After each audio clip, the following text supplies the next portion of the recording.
नाग पंचमी क्यों मनाई जाती है? श्रावण मास के शुक्ल पक्ष की पंचमी तिथि को नाग पंचमी का त्योहार बड़ी श्रद्धा और आस्था के साथ मनाया जाता है। यह पर्व नाग देवताओं को समर्पित है। भारत के कई हिस्सों में इस दिन नागों की पूजा की जाती है ताकि जीवन में शांति, समृद्धि और सुरक्षा बनी रहे। विशेष रूप से शिव भक्तों के लिए ये दिन अत्यंत महत्व रखता है, क्योंकि नाग भगवान शिव का गहना माने जाते हैं। आइए नाग पंचमी से जुड़ी एक पौराणिक कहानी जानते हैं। बहुत समय पहले की बात है। हस्तिनापुर में राजा परीक्षित राज करते थे। एक बार वे शिकार पर गए और जंगल में रास्ता भटक गए। उस और आश्रम दिखाई पड़ता है, वहीं चलकर पानी मांगता हूँ। प्यास के मारे मेरा गला सूखा जा रहा है। राजा उस ओर चले गए। उस आश्रम में ऋषि श्रमिक गहरे ध्यान में लीन थे। बहुत प्यास लगी है, पीने को पानी दीजिए। राजा ने उनसे पानी मांगा, लेकिन ऋषि ने कोई उत्तर नहीं दिया। राजा परीक्षित को लगा कि ऋषि ने उनका अपमान किया है। हमारा इतना अपमान! राजा ने इधर उधर देखा, फिर क्रोध में आकर उन्होंने एक मरा हुआ सांप उठाया और ऋषि के गले में डाल दिया और वहां से चले गए। कुछ समय बाद ऋषि शमिक के पुत्र श्रृंगी आश्रम लौटे। उन्होंने देखा कि उनके पिता के गले में मरा हुआ सांप पड़ा है। यह देखकर वे क्रोधित हो उठे। किसने किया है दुस्साहस? किसने मेरे पिता का अपमान किया? फिर उन्होंने दिव्य दृष्टि से देखा कि यह कार्य राजा परीक्षित ने किया है। हे देवताओं, मैं श्राप देता हूँ कि आज से 7वें दिन तक तक्षक नाग राजा परीक्षित को डस लेगा और उनकी मृत्यु हो जाएगी। फिर जब ऋषि शमिक का ध्यान टूटा तो उन्हें सारी बात पता चली, तो वे बहुत दुखी हुए। पुत्र, तुमने ये क्या कर दिया? एक राजा को श्राप देना उचित नहीं। राजा तो हमारे रक्षक होते हैं। उस वक्त हमें जो उचित लगा हमने वही किया। लेकिन दिया हुआ श्राप वापस नहीं हो सकता था। राजा परीक्षित को जब ये बात पता चली तो वे बहुत चिंतित हुए। उन्होंने बचने के कई उपाय किए, लेकिन नियति को कौन टाल सकता था। 7वें दिन तक्षक नाग एक ब्राह्मण का रूप धर कर आया और उसने राजा परीक्षित को डस लिया, जिससे उनकी मृत्यु हो गई। पिताश्री उठिए, आपको क्या हो गया? राजा ने मरते मरते खिड़की की ओर इशारा किया, जहाँ से वो सांप बाहर निकल गया। राजा परीक्षित के पुत्र जन्मेजय अपने पिता की मृत्यु से बहुत दुखी और क्रोधित थे। उन्होंने प्रतिज्ञा ली कि वे सभी नागों का नाश कर देंगे। उन्होंने एक विशाल सर्प यज्ञ का आयोजन किया। मेरा संकल्प है कि मैं इस यज्ञ से सभी नागों को भस्म कर दूंगा जिन्होंने मेरे पिता को मुझसे छीना है। मैं उन्हें छोड़ूंगा नहीं। ब्राह्मणों और ऋषियों ने यज्ञ शुरू किया। जैसे जैसे मंत्रोच्चार होता, नाग स्वयं आकर अग्निकुंड में गिरने लगते और भस्म हो जाते।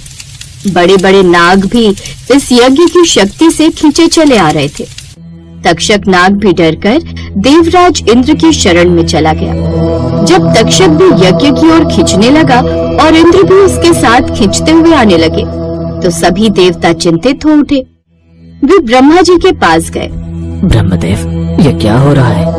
जन्मेजय के सर्प यज्ञ से पूरी नाग जाति का नाश हो रहा है। यदि नाग नहीं रहे तो पृथ्वी का संतुलन बिगड़ जाएगा।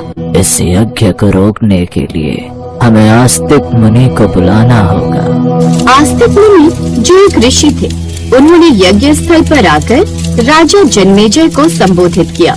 हे राजन जन्मेजय, आपका क्रोध स्वाभाविक है, लेकिन इस प्रकार पूरी नाग जाति का विनाश करना उचित नहीं। हर जीव का इस धरती पर अपना महत्व है। क्या आप नहीं चाहते कि आप पर कृपा बनी रहे? जन्मेजय ने आस्तिक मुनि का आदर किया और उनकी बातें ध्यान से सुनी। आस्तिक मुनि ने उन्हें समझाया कि हर प्राणी का अपना धर्म और स्थान होता है। उन्होंने राजा को बताया कि सर्पों को बिना कारण मारे जाने से प्रकृति का संतुलन बिगड़ जाएगा। राजन, आपके पिता की मृत्यु उनके कर्मों का परिणाम थी, न कि केवल तक्षक नाग का दोष। कृपया इस विनाशकारी यज्ञ को रोक दें। आस्तिक मुनि के ज्ञानपूर्ण वचनों से जन्मेजय का हृदय परिवर्तित हो गया। हे मुनिवर, आपने मेरी आंखें खोल दी। मेरा क्रोध मुझे अंधा कर रहा था। मैं इस यज्ञ को रोकने के लिए तैयार हूँ, परंतु यह कैसे संभव होगा? आप यज्ञ को तत्काल रोक दें और आज के दिन नागों की पूजा करें, उनसे क्षमा याचना करें। जिस दिन आस्तिक मुनि ने इस यज्ञ को रोका था वह श्रावण मास के शुक्ल पक्ष की पंचमी तिथि थी। इस दिन से नागों को जीवन दान मिला। प्रसन्न होकर नागों ने यह वरदान दिया कि जो भी इस पंचमी तिथि को उनकी पूजा करेगा उसे कभी भी सर्प के काटने का भय नहीं रहेगा। तभी से हर साल श्रावण शुक्ल पंचमी को नाग पंचमी के रूप में मनाया जाने लगा। इस दिन नाग देवताओं को दूध, लावा और फूल अर्पित किए जाते हैं। उनकी पूजा की जाती है ताकि वे प्रसन्न रहें और सर्प दंश से रक्षा करें। यह पर्व हमें यह भी सिखाता है कि हमें सभी जीवों के प्रति आदर और अहिंसा का भाव रखना चाहिए, क्योंकि प्रकृति में हर जीव का अपना महत्व है। नाग पंचमी पर नागों को पूजना सिर्फ डर से बचाव के लिए नहीं है, बल्कि यह प्रकृति के प्रति सम्मान और जीव जंतुओं के साथ सामंजस्य बिठाकर रहने का प्रतीक है। धार्मिक मान्यताओं के अनुसार इस शुभ दिन पर नाग देवता की पूजा होती है। साथ ही कई लोग नाग पंचमी का व्रत भी रखते हैं। इस कठिन उपवास का पालन करने से और व्रत कथा सुनने से व्यक्ति को सुख और समृद्धि की प्राप्ति होती है। ऐसा माना जाता है कि इस दिन नाग देवता की पूजा करने से कुंडली में मौजूद काल सर्प दोष के नकारात्मक प्रभाव कम होते हैं।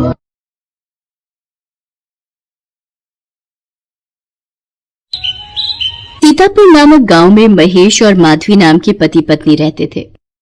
वे दोनों भगवान शंकर में बहुत विश्वास रखते थे और उनकी बहुत पूजा किया करते थे। उनके पास 2 गाय थी जिनकी वो बहुत सेवा किया करते थे। रोजाना सुबह गाय को नहलाना, धुलाना, साफ सफाई, उनको चारा डालना, सब काम वे दोनों मिलकर किया करते थे। गाय जो दूध देती थी, उस दूध से वो रोजाना भगवान शंकर का अभिषेक किया करते थे और उसके पश्चात ही वो दूध गांव वालों को बेचा जाता था। ओम नमः शिवाय, ओम नमः शिवाय, ओम नमः शिवाय, ओम नमः शिवाय, ओम नमः शिवाय, ओम नमः शिवाय, ओम नमः शिवाय। हे भगवान, हम पर अपनी कृपा बनाए रखना। माधवी, ये लो, आओ मिलकर शिवलिंग पर दूध से अभिषेक करते हैं। जय भोले बाबा की। जय भोले बाबा की। सुनो, रास्ते में हरी घास खरीदनी है, याद है ना? हाँ हाँ, मुझे याद है। मुझे पता है मेरी दोनों प्यारी गाय भोजन का इंतजार कर रही होंगी। अभी बस ताजा भूसा और हरी हरी घास खरीद लेते हैं। उन दोनों को भी पता है हम मंदिर से वापस ही जाते हुए उनके लिए चारा खरीद कर ले जाते हैं। वो दोनों भी दूर से ही शोर मचा देती हैं।